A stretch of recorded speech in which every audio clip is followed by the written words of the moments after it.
మహబూబ్ నగర్ జిల్లాలో పాలమూరు రంగారెడ్డి ఎత్తిపోతల పథకంలో భాగంగా ఏర్పాటు చేసిన వటెం పంప్ హౌస్ నీట మునిగింది. 3 రోజులుగా కురుస్తున్న వర్షాలకు భారీగా వరద రావడంతో టన్నెల్లోకి నీళ్లు చేరాయి. దీనిపై మరింత సమాచారాన్ని మా ప్రతినిధి బసవరాజు అందిస్తారు.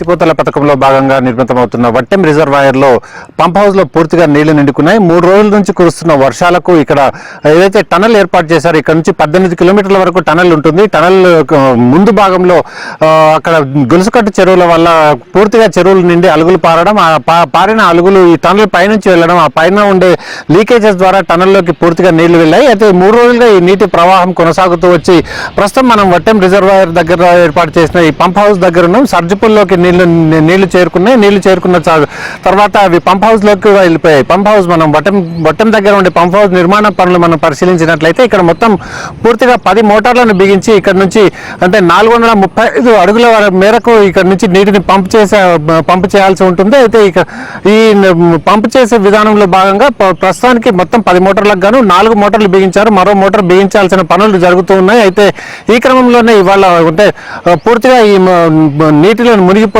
ఏదైతే పంప్ హౌస్ ఉందో పంప్ హౌస్ పూర్తిగా నీటిలో మునిగిపోయింది. అయితే అధికారులు మాత్రం దీన్ని పూర్తిగా కప్పిపుచ్చేందుకు ప్రయత్నిస్తున్నారు. ఇప్పటివరకు అధికారికంగా ఇట్లా పంప్ హౌస్ లోకి నీళ్లు వచ్చిన పరిస్థితి ఉంది అని చెప్పి కూడా ఎక్కడ అధికారిక ప్రకటన వెలువడినప్పటికీ కూడా ఏదైతే ఇప్పుడు నష్ట నివారణ చర్యలకు అధికారులు ఇప్పటికే ఉపక్రమించారు. అయితే టనల్ ముందు భాగంలో అంటే శ్రీపురం, అదేవిధంగా తూడుకుర్తి, నాగనూలు ఈ 3 చెరువుల ద్వారా వచ్చే నీళ్లు ఎక్కడి నుంచి అయితే టనల్లోకి ప్రవేశించే ద్వారం దగ్గర నీటిని డీవాటరింగ్ కోసం ఇప్పుడిప్పుడే ప్రయత్నాలు మొదలుపెట్టారు. అయితే మొత్తం 18 కిలోమీటర్ల టనల్లో ఉండే నీళ్లని, అదేవిధంగా పంప్ హౌస్ లో సర్జిపుల్లో ఉండే నీళ్లను బయటికి తోడాలి అంటే చాలా పెద్ద ఖర్చుతో కూడుకున్న పని. అదేవిధంగా చాలా టైం కూడా తీసుకుంటుంది. అంటే ఇక్కడ ఖచ్చితంగా మనం చెప్పవచ్చు పూర్తిగా పంప్ హౌస్ లో నుంచి నీళ్లు తీయాలంటే 4-5 రోజులు శ్రమించాల్సి ఉంటుంది. అదేవిధంగా మొత్తం పంప్ హౌస్ లోకి నీళ్లు బయటకు వచ్చిన తర్వాత నష్టం ఎంత మేరకు జరిగిందనేది కూడా మనం తెలుసుకోవాల్సి ఉంటుంది. అయితే కోట్ల రూపాయలు వెచ్చించి ఇక్కడ మోటార్లు బిగించారు. ఈ మోటార్లు పంపులు బిగించిన చోట ఇక్కడ నీళ్లు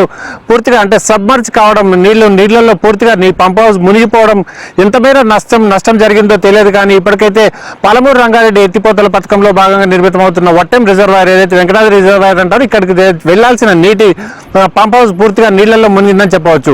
ఇది ప్రథమం కాదు. ఇప్పటికే ఇక్కడ నార్లాపూర్లో గతంలో 2 సార్లు ఈ పంప్ హౌస్ లో ప్రమాదాలు జరిగాయి. అదేవిధంగా పలు అంటే పెద్ద ఎత్తున ఆస్తి నష్టం కూడా జరిగింది. అంటే పాలమూరు రంగారెడ్డి ఎత్తిపోతల పథకం ప్రారంభించి 10-11 సంవత్సరాలు అయినప్పటి నుంచి అప్పటి నుంచి కూడా ఇప్పటి వరకు పూర్తిగా అంటే ఇట్లా చిన్న అవాంతరాలతోనే మొత్తం పనులు జరుగుతున్నాయి. ఇప్పటికి కూడా అంటే గతంలో ఏదైతే అసెంబ్లీ ఎన్నికల కంటే ముందు ఒక పంపును స్టార్ట్ చేసి మోటార్ రన్ చేసి పాలమూరు రంగారెడ్డి ఎత్తిపోతల పథకం పూర్తిగా ప్రారంభించామన్న ఉద్దేశం కల్పించేందుకు అక్కడ అప్పటి బీఆర్ఎస్ ప్రభుత్వం యత్నించిందో అది పూర్తిగా తప్పని తర్వాతి కాలంలో రుజువైంది. ఇప్పటికి కూడా చాలా పనులు కొనసాగుతూనే ఉన్నాయి. ఇప్పటికీ ఇక్కడ పంప్ హౌస్ నుంచి నీళ్లు తోడిన తర్వాత మాత్రమే ఇక్కడ ఎంత నష్టం జరిగిందనేది ఖచ్చితంగా అధికారులు అంచనా వేసి చెప్తామంటున్నారు. కాకపోతే అధికారులు చెప్పడం ఏంటంటే ఇప్పుడు ఎట్లాంటి నష్టం వాటిల్లదు, అది చాలా ఇదంటే సర్వసాధారణం అని చెప్పే రీతిగా అధికారుల వ్యాఖ్యలు కనిపిస్తున్నాయి.